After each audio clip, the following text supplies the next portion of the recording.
people who already know what we do, rather than to the people who don't know what we do.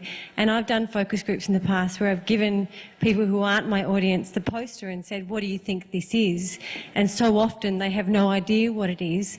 And so I'm just wondering, like, well, first of all, what your opinion is of, on the, in a broad spectrum, the arts marketing and, you know, the way we actually as a whole perform in that way.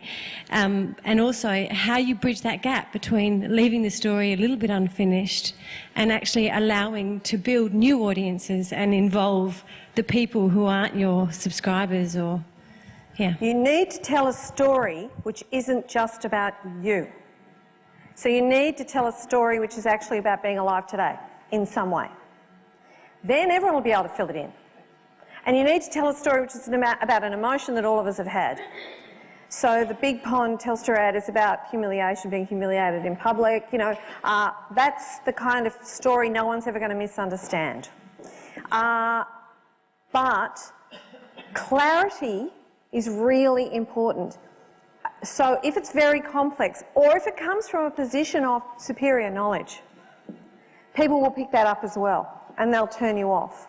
So you do have to think to yourself, how do I sum this up? And the importance of a creative idea, every single one of those ads I showed you has what we would call a creative idea.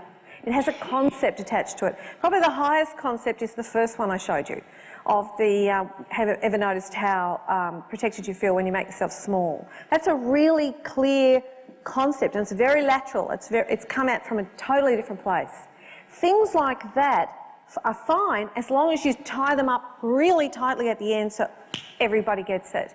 So there isn't a trick. It's a long, hard slog in finding the concept, the idea, and the story, and the connection that everyone will get. And then, you know, you've got a great ad. I think that the problem with some of the arts marketing is it is about people in the know. And that does, it excludes, and to some extent it's meant to exclude. But be comforted, I find most sports advertising exactly the same. Jane, can you say anything specific? Only so many people in this room would be running 30-second commercials, even on YouTube. What about when it's just a poster or just a flyer? Is there anything you've seen done really well or really badly in such a limited form?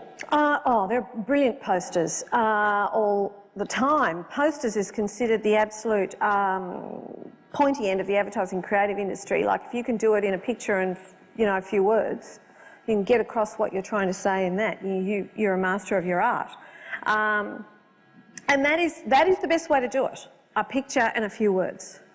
Lots of copy, lots of text, lots of different pictures. Lots of people try to put television ads onto posters. They kind of do lots of photos as if we'll sort of join the moving bits between them.